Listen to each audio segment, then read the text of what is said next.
Yo la famille, c'est BR10. Sur cette chaîne, on parle beaucoup du Paris Saint-Germain parce que c'est mon club de cœur, mais moi je suis surtout un fan de football. En dehors du Paris Saint-Germain, je regarde énormément de matchs, que ce soit en Ligue 1 ou à l'étranger, mais surtout en Ligue 1, qui est un championnat que j'adore. Et donc ce week-end, j'étais posé sur mon canapé devant la première division de notre chère France et je me suis dit, putain, il y a quand même des sacrés bons joueurs en Ligue 1, mais j'ai l'impression qu'on parle pas assez de celui-là ou de celui-là. Et donc ça m'a inspiré pour cette vidéo, j'ai commencé à prendre des notes, j'ai commencé à faire des recherches statistiques, je vous ai même demandé votre avis sur mes réseaux sociaux sur selon vous quels étaient les joueurs de Ligue 1 sous-cotés. J'ai rassemblé tout ça, j'avais une liste de 20 joueurs et je me suis dit on va en choisir 11, on va faire une équipe pour ma prochaine vidéo, 11 joueurs de Ligue 1 dont on ne parle pas assez, c'est donc maintenant, c'est parti. Et avant de commencer, si tu kiffes le concept ou si tu passes un bon moment devant cette vidéo, n'hésite pas à mettre un maximum de pouces bleus. Franchement, ça soutient énormément la vidéo, mais aussi la chaîne. La chaîne, donc c'est moi, c'est ma motivation, c'est mon travail quotidien. Donc n'hésite pas à commenter, donne-moi les joueurs que j'aurais pu mettre dans cette équipe. Et n'hésite pas à t'abonner si tu n'es pas encore abonné. On est bientôt 15 000 abonnés, donc merci à tous ceux qui vont s'abonner. Le gardien de Ligue 1 dont on ne parle pas assez selon moi, c'est le gardien du Stade Brestois, Margot Bizotte. Le grand gardien du club breton, oui, parce qu'il mesure 1m93. Margot Bizotte, c'est donc un néerlandais. Il y a beaucoup de gens qui pensent qu'il est français parce qu'il s'appelle Bizot, mais en réalité c'est Marco Bizotte. Oui, il est néerlandais. Je sais que quand j'ai dit ça à mes potes, ils étaient surpris, ils pensaient que c'était un bon français, un bon breton. Alors pourquoi je l'ai choisi comme le gardien dont on ne parle pas assez en Ligue 1? Alors déjà parce que c'est un gardien que j'aime bien, parce que je regarde pas mal de matchs du Stade Brestois, parce que franchement cette saison ça joue très très bien à Brest. Encore le week-end dernier, ils m'ont fait kiffer. Et c'est le gardien en Ligue 1 qui a le meilleur taux d'arrêt avec 82% de tirs arrêtés. Donc même statistiquement, ça a confirmé mon impression que c'était un excellent gardien. Alors oui, c'est pas un crack, il a 32 ans, c'est pas un mec qui va faire une carrière de folie, il va jamais signer au Real Madrid, on est tous d'accord là-dessus, mais pour moi c'est un très bon gardien de notre championnat de France. Il a 32 ans, donc il a encore de belles années devant lui et j'aimerais bien qu'on lui donne un peu plus de reconnaissance parce que franchement il me fait kiffer. Et si vous me croyez pas, je peux vous mettre ses statistiques à l'écran. Vous voyez qu'il y a beaucoup de verts, beaucoup d'indicateurs positifs. Celui qui est intéressant, c'est le PSXG-GA et vous voyez qu'il est en plus 0,22. Ça veut dire que par match, il devrait prendre 0,22 buts de plus, mais que il empêche ça. Donc voilà, c'est un très bon gardien. Il est meilleur que 92% des autres gardiens européens par rapport à ça. Donc voilà, Marco Bizotte, cette saison, il me fait kiffer. Il est à 18 matchs, 15 buts concédés et 8 clean sheets. Franchement, c'est une très belle statistique. Dites-moi ce que vous en pensez dans les commentaires et on passe directement au latéral droit. Et donc pour moi, le latéral droit dont on ne parle pas assez en Ligue 1, c'est Vanderson. Alors oui, c'est peut-être un des latéraux droits les plus connus de Ligue 1, je pense, internationalement. Mais j'ai l'impression qu'en France, en tout cas, moi dans mon milieu, je suis supporter du Paris Saint-Germain. J'ai des potes qui sont supporters du FC Nantes, j'ai des potes qui sont supporters de Chelsea, du Real, du Barça. J'ai l'impression qu'on me parle très peu de Vanderson. J'allume la télé, je regarde un peu le Canal Football Club, le débrief de Ligue 1. J'ai l'impression que personne ne parle de Vanderson à part une fois de temps en temps, alors que franchement, il est excellent. Alors certes, il est un peu trop irrégulier, il y a des fois il rate ses matchs avec l'AS Monaco, mais les gars, c'est un défenseur latéral droit de 22 ans. Il est d'ailleurs pisté par Manchester United depuis plusieurs années, je sais pas si ça va se faire cet été, en tout cas je lui souhaite, ça serait beau pour lui. Mais pour moi, c'est un vrai, très bon latéral droit, et on se rend pas vraiment compte de ce diamant, j'ai l'impression qu'on est en Ligue 1,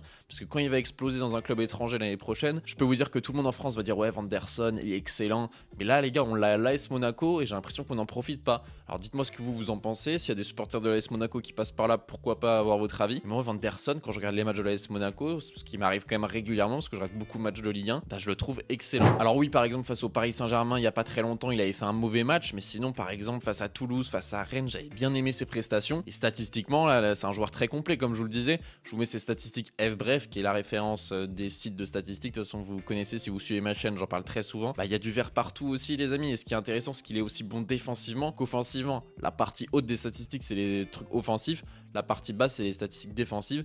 Et vous voyez qu'il est excellent. Donc voilà, passe progressive reçue. C'est un mec qui va beaucoup se projeter. Donc il reçoit beaucoup plus de passes progressives que les autres latéraux droits. Donc voilà, tout simplement, moi je trouve que Vanderson, on devrait le mettre un petit peu plus en lumière. Dites-moi ce que vous en pensez dans les commentaires. Le premier défenseur central dont on ne parle pas assez en Ligue 1 selon moi, donc on attaque le défenseur central côté droit, c'est Jonathan Gradit. Alors lui, il est peut-être un peu plus connu ou il est peut-être un peu plus mainstream, je sais pas. Mais je trouve vraiment que par rapport à un Kevin Danso et un Medina à côté de lui, puisque c'est un peu la défense à 3 de Lens, c'est Medina à gauche, Danso dans l'axe et Gradit central côté droit. Je trouve que Gradit n'est pas assez mis en avant. Pourquoi? Parce que c'est le plus vieux des trois, il a 31 ans, il est français, ça avait peut-être un peu moins rêvé que par exemple un Medina ou qu'un Danso qui sont autrichiens, qui sont étrangers, qui sont plus jeunes, qui sont pistés par des grands clubs. Gradit, voilà, il ira jamais signer au FC Barcelone, il est un peu sur sa fin de carrière, mais quel bon joueur de Ligue 1, Jonathan Gradit. Il est seulement estimé à 5 millions d'euros sur Transfermarkt, mais pour moi il mérite beaucoup plus. Alors là, dernièrement, il s'est pris un carton rouge face au Paris Saint-Germain, donc vous allez me dire c'est pas forcément la meilleure période pour parler de lui, mais justement, le seul moment où j'entends parler de Jonathan Gradit, moi, dans mon entourage, c'est pour son carton rouge face au Paris Saint-Germain, alors que le mec fait une saison de folie. En Ligue des Champions, il a été excellent. Dans des gros matchs face à l'OM, face à Lyon, il a été excellent. Donc franchement, voilà, Jonathan Gradit, je sais pas ce que vous en pensez, mais moi, c'est un défenseur que j'adore du côté de la Ligue 1. Je vous ai déjà parlé du RC Lens plusieurs fois parce que moi, j'adore l'équipe de Lens depuis qu'ils sont montés en Ligue 1. C'est un football incroyable. Et pour moi, Jonathan Gradit, c'est vraiment une très belle découverte du côté du RC Lens. Et j'ai l'impression qu'on n'en parle pas assez, qu'on met d'autres profils en avant, alors que lui, il est hyper important, il est même essentiel dans cet effectif des Lensois selon moi. Le deuxième défenseur central, cette fois-ci côté gauche, dont on ne parle pas assez en Ligue 1, pour moi j'ai choisi Dante. Alors vous allez me dire, Dante il est connu, il a même gagné une Ligue des Champions avec le Bayern Munich, mais voilà, pour moi on ne parle pas assez du fait que ce mec a 40 ans, bientôt 41 ans. C'est pas n'importe qui, les mecs. Il a 41 ans, 40 ans et demi si vous préférez. C'est incroyable. Il est estimé à 600 000 euros sur Transfermarkt. Et pour moi, c'est le défenseur central le plus important dans un effectif cette saison. Alors, il y a une statistique que j'aime beaucoup par rapport à Dante, c'est que c'est le joueur en Ligue 1 qui touche le plus de ballons. Donc, il a touché 1829 ballons depuis le début de la Ligue 1. Mais ce qui est impressionnant, c'est c'est l'écart par rapport aux autres. Le deuxième, c'est Milan Skriniar avec 1400 ballons. Après, c'est Todibo à 1389 ballons. Mais vous voyez la différence, Dante, il a 400 ballons de plus que le deuxième qui touche le plus de ballons en Ligue 1. Ça vous montre à quel point il est important dans cet effectif de Nice, à quel point tous les ballons passent par lui à la relance, mais aussi à la récupération, parce qu'il en récupère beaucoup.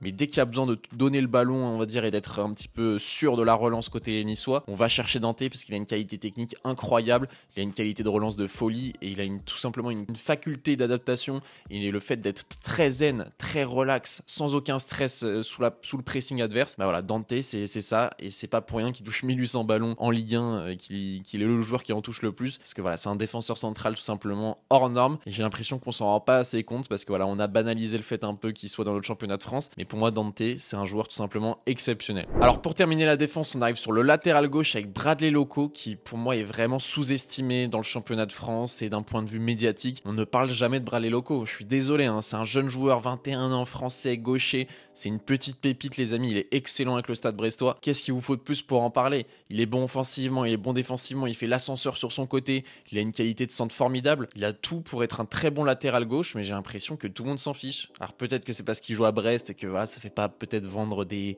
journaux, faire de l'audimat de folie. Et Bradley Loco, les amis, c'est un putain de défenseur latéral gauche. Pour moi, il est dans les 3-4 meilleurs de championnat de France. Et non, on n'en parle pas, on préfère parler de Renan Lodi de l'OM, que des défenseurs latéraux moyens, alors que Bradley Loco est un vrai très bon joueur. Parlez-en plus les amis autour de vous si vous aimez bien Bradley Loco, parce que vraiment il le mérite d'un point de vue statistique. Là c'est un petit peu plus on va dire varié. Offensivement il n'a pas la réussite qu'il mérite je trouve, mais d'un point de vue dribble il est excellent. Dribble réussi 2,15 par match, meilleur que 96% des autres défenseurs en Europe. Duel aérien gagné, dégagement, tacle. Franchement, c'est un défenseur latéral gauche hyper moderne, je l'adore. Donc voilà, Bradley Loco méritait d'être dans ce 11. Et avant d'attaquer le milieu de terrain, la famille, si tu passes un bon moment, n'hésite pas à mettre ton pouce bleu, je te le rappelle si tu l'as oublié, ou si tu t'es pas encore abonné, ou si t'as pas encore commenté cette vidéo, ça aide énormément pour le référencement et donc pour la réussite de la chaîne et de cette vidéo. Donc n'hésite pas à le faire, frérot, c'est gratuit, je t'en remercie énormément. Et donc le premier milieu de terrain dont on ne parle pas assez en Ligue 1 selon moi, c'est Joris Chotard, le numéro 6 de Montpellier, qui est un joueur que j'aime beaucoup. Je vous en ai déjà parlé sur la chaîne pour les plus anciens, je crois que c'était l'été dernier,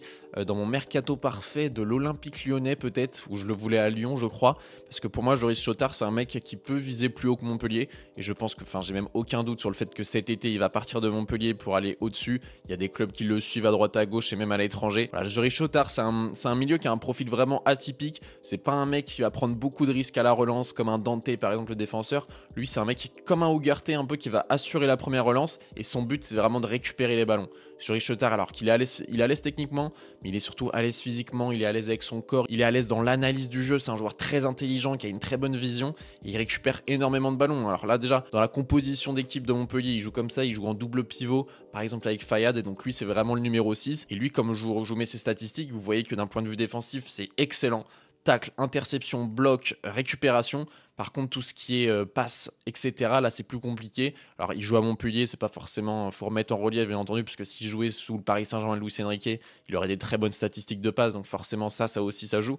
Mais en termes de passe, il prend pas énormément de risques, même s'il est capable de temps en temps de t'envoyer une très belle transversale. Lui, son but, c'est vraiment de récupérer le ballon et après de libérer, de faire vivre le jeu. Mais c'est pas forcément un passeur exceptionnel avec Montpellier, alors qu'il en a les capacités. Le deuxième milieu de terrain que je mets dans cette équipe des joueurs dont on ne parle pas assez, c'est limite pour lui que j'ai fait la vidéo, c'est Pedro Chirivella, qui est un joueur que j'adore au FC Nantes, qui l'année dernière a fait une saison stratosphérique, qui est revenu de blessure en fin de saison alors qu'il était encore blessé pour aider le FC Nantes à se maintenir. Franchement, voilà, dédicace à tous mes Nantais. Pedro Chirivella, c'est énorme ce qu'il fait à Nantes, l'ancien joueur de Liverpool en plus. Voilà, c'est pas n'importe qui. Cette saison, c'est 17 matchs, un but. Mais là, lors du dernier match, Gourvenec, je sais pas ce que tu fais, frérot.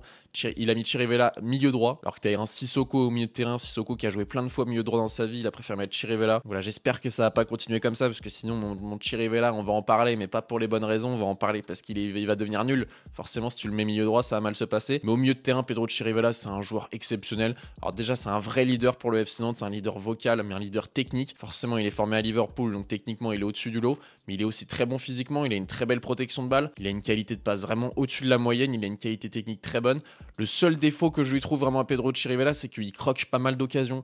Vu que c'est un milieu de terrain qui se projette, c'est un vrai milieu de terrain box-to-box, je trouve qu'il devrait marquer plus de buts. Seulement un but cette saison, pour moi, il devrait être minimum à 4 ou 5 vu les grosses occasions qu'il a. Donc voilà, c'est le seul défaut que je lui trouverais, mais Pedro Chirivella, c'est un vrai bon joueur de Ligue 1, un joueur appréciable à regarder, un joueur très technique comme on les aime. Donc je vous conseille vraiment Pedro Chirivella. Le troisième milieu de terrain de cette équipe des joueurs dont on ne parle pas assez, c'est Pierre Lesmelou. Alors lui, il est peut-être un peu plus connu en ce moment avec le mercato, puisqu'on parle d'offres de 20 millions d'euros du Stade Rennais. Alors c'est le dernier joueur de Brest, je vous rassure, hein, c'est le troisième que j'ai mis dans cet effectif. Il est évalué à 7 millions, Pierre Lesmelou. Moi, j'habite à Bordeaux, donc on m'en parle un petit peu, parce que c'est un mec qui vient de Bordeaux à la base. Il va ouvrir un business là dans pas longtemps à Bordeaux. J'ai des infos dont je peux pas vous donner. Mais en tout cas, voilà, c'est un très bon joueur, Pierre Lesmelou. C'est un joueur moi que j'aimais déjà à l'époque de quand il jouait à l'OGC Nice, je le trouvais excellent. Alors même si je sais que Pierre Lesmelou déteste les statistiques, il l'a dit en interview pour Libération la dernière fois. Il a dit en foot, les statistiques individuelles n'ont jamais fait une équipe. En gros, il déteste ça. Vraiment dans l'interview, il disait qu'il en avait marre qu'on parle de stats individuelles dans le foot et tout. Mais on est obligé, hein, quand on analyse un joueur, forcément, ça rentre en compte. Voilà, regardez ses statistiques individuelles, les amis, même si ça lui ferait pas plaisir. Il est très bon défensivement et là, je trouve, c'est vraiment là où il a vraiment progressé au Stade Brestois. C'est qu'avant à l'OGC Nice, c'était un joueur qui apportait offensivement, qui était élégant. C'était un joueur qui crée par la passe, par le dribble, par le tir, parce que c'est un joueur qui a une très belle frappe. Mais là, défensivement, top 96% en termes de tacle, top 82% en termes d'interception, top 94% en termes de blocs, c'est-à-dire les tirs contrés, top 90% en termes de récupération. Impressionnant les stats défensifs de Pierre Lesmelou, et offensivement, c'est comme d'habitude en termes de tir, en termes de passe D, en termes de buts, c'est très bien. Voilà, Pierre Lesmelou, moi c'est un joueur que j'adore, qui joue peut-être un peu plus bas que lorsqu'il était à Nice, mais on sait qu'en général, plus on vieillit, plus on recule. Lui, c'est un mec qui a 30 ans, bientôt 31 ans, donc voilà, il a peut-être trouvé le poste qui lui convient le mieux, être numéro 6, et j'espère pour lui qu'il va aller dans un gros club entre guillemets cet été. En tout cas, c'est tout ce que je lui souhaite, parce qu'en plus d'être un très bon footballeur, ça a l'air d'être un mec vraiment super. Donc voilà, Pierre Lesmelou, j'avais envie d'en parler, donc j'en ai jamais parlé sur la chaîne, c'était l'occasion. On arrive sur l'attaque avec l'ailier gauche Mohamed Daramy du Stade de Reims. Alors lui aussi, j'en entends très peu parler. Alors pourtant, pour les joueurs Football Manager, je pense que vous le connaissez très bien. Pour les autres, je sais pas. Alors moi, je regarde beaucoup le Stade de Reims parce que j'adore Will Steele, j'adore cet effectif, je le trouve vraiment intéressant. Peut-être que vous qui n'aimez pas forcément le Stade de Reims, vous regardez pas les matchs. Je peux comprendre, il y a beaucoup de choses à faire dans la vie. Moi, j'aime bien regarder les matchs du Stade de Reims. Donc, c'est un joueur de 22 ans qui est donc danois, ailier gauche d'1m80. Pour ceux qui ne le connaissent pas, cette saison, il a 17 matchs, 2 buts et déjà 5 passes décisives. Donc, il peut potentiellement terminer la saison à plus de 10 passes D. C'est intéressant. C'est un joueur, pour ceux qui ne le connaissent pas, donc comme je vous l'ai dit, qui est danois et qui était à l'Ajax Amsterdam avant. Il était prêté à Copenhague, il vagabondait un petit peu entre les deux clubs. Il est arrivé au Stade de Reims donc cet été. Et parce que voilà, comme vous le savez, Stade de Reims l'été dernier, ils ont investi fortement sur le marché des transferts. Et c'est tout simplement un diamant brut, ce joueur. Franchement, il a une qualité d'élimination de folie. Il a une qualité de centre bien au-dessus de la moyenne. Pour moi, c'est sa principale force, sa qualité de centre. Il met toujours la balle dans la zone quasiment parfaite. Et ça se ressent en termes de passes décisives. Hein. Je vous ai dit 5 passes D en championnat, c'est mieux que 99% que des autres attaquants du top 5 européen. Donc félicitations à lui. Et je vous l'ai dit aussi, c'est un excellent dribbleur. Il réussit 3 dribbles par match. C'est mieux que 99% des autres attaquants du top 5 européen. Voilà, Daramy, c'est un vrai crack sur son côté gauche. J'espère qu'il va continuer à progresser parce que là, ce qu'il fait avec le Stade de Reims, c'est vraiment impressionnant et j'espère que ça va être le cas sur cette deuxième partie de saison parce que le Stade de Reims, pour moi, il mérite d'être un petit peu plus haut au classement. On arrive sur l'ailier droit sous-côté de Ligue 1 selon moi et c'est Dylan Bakwa, l'ancien Bordelais qui est du côté de Strasbourg maintenant. Alors, il peut aussi jouer ailier gauche, hein, faut pas se méprendre, mais moi, j'ai choisi ailier droit parce que c'est son poste préférentiel désormais, même si avant c'était peut-être ailier gauche. Moi, je trouve que il est meilleur ailier droit, il joue plus avec Strasbourg ailier droit. Donc, il est estimé à 6 millions d'euros sur Transfermarkt. Pour moi, c'est trop peu. Il mérite plus. C'est un jeune joueur, lui aussi né en 2002, 21 ans, 1m79 et il est donc en équipe de France Espoir. Alors pourquoi on ne parle pas assez de Dylan Bakwa cette saison? Tout simplement parce qu'il a marqué un seul but. Et là, on sait maintenant dans le football dans lequel on est, d'un point de vue statistique, ça fait parler de toi tout simplement. C'est ce qui compte de gagner des matchs. Dylan Bakwa, il marque pas encore assez pour un ailier, mais ça va venir parce qu'il se crée tellement d'occasions, il est tellement dangereux, il élimine tellement de joueurs, il fait tellement de différence sur un terrain de foot que je pense que la finition, ça va venir avec un peu de travail. C'est un gaucher qui aime bien partir très près de la ligne sur le côté droit, mais qui aime bien rentrer, qui aime bien se balader, être au cœur du jeu. Donc je pense qu'à terme, peut-être qu'il sera meilleur en poste de numéro 10, peut-être dans le futur, parce qu'il aime tellement, on va dire, prendre les clés, prendre un petit peu les rênes de l'animation offensive, que ça lui irait bien ce poste de numéro 10. Et voilà, on sait que c'est un gaucher qui aime bien partir côté droit, un petit peu comme beaucoup de gauchers qui ont été excentrés dans leur vie. Donc voilà, Dylan Bakwa, je sais pas si vous le connaissez, si vous en entendez parler.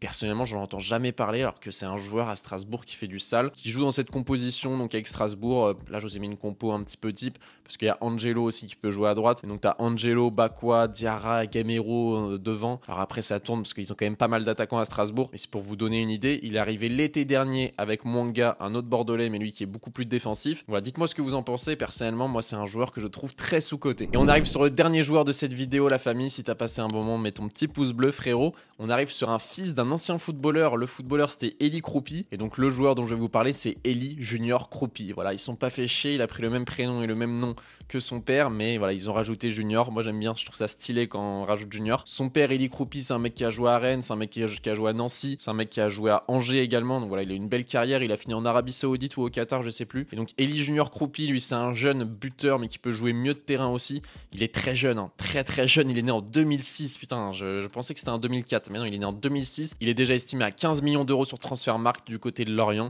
Et il n'est pas encore titulaire indiscutable au poste de numéro 9, même si des fois il joue plus numéro 10.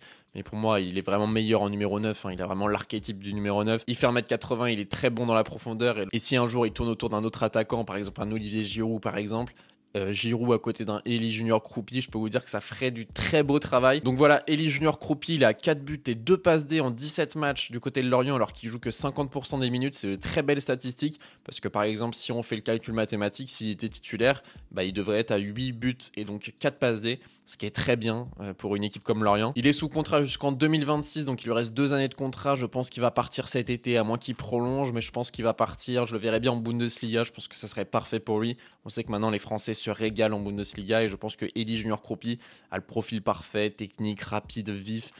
Très bon passeur, là aussi c'est un point fort, c'est vraiment impressionnant. Il a une qualité de passe pour un attaquant qui est vraiment au-dessus de la norme. C'est aussi pour ça qu'il a de vraies qualités pour jouer numéro 10, parce qu'il a vraiment une palette très complète, Eli Junior Kroupi. Dites-moi si vous en entendez beaucoup parler, parce que moi comme tous les joueurs dans cette vidéo, j'ai l'impression qu'on n'entend jamais parler d'Eli Junior Kroupi. Peut-être que j'ai trop d'amis supporters du Real, du Barça, du FC Nantes ou du Paris Saint-Germain ou de Chelsea. Mais en tout cas, j'entends pas beaucoup parler de lui. Après, je connais pas de supporters de Lorient, mais en dehors des supporters de Lorient, j'ai l'impression que il est pas très mainstream pour le moment, alors que c'est vraiment un super joueur. Et voilà, la famille, on a terminé pour cette vidéo des 11 joueurs dont on ne parle pas assez, donc en Ligue 1, 11 joueurs sous-cotés, si on peut dire ça comme ça. Si vous avez kiffé, n'hésitez pas à me le dire dans les commentaires. Hein. Franchement, ça aide énormément pour la vidéo, et moi, ça me donne beaucoup de force pour continuer. Comme je vous l'ai dit, au moment où vous regardez cette vidéo, je pense, dans 2-3 jours à New York, donc n'hésitez pas à venir me follow sur Instagram et Twitter pour suivre ça. Je pense que je vais mettre pas mal de trucs assez amusants à New York. C'est la première fois que je quitte l'Europe quasiment, donc je pense que je vais me régaler. Et si vous avez passé un bon moment, mettez un maximum de pouces bleus, abonnez-vous. Peut-être qu'on a dépassé les 15 000 abonnés au moment où vous regardez la vidéo, mais je pense pas. Je pense qu'on est à 14 800, 14 900. J'espère qu'on sera bientôt aux 15 000. Donc voilà, donnez-moi de la force et on y sera bientôt. Et peut-être qu'on fera un épisode 2 sur la première ligue si vous avez kiffé. Donc voilà, je vous souhaite une bonne matinée, une bonne journée, une bonne soirée, une bonne nuit. C'était BR10, je vous kiffe. Peace!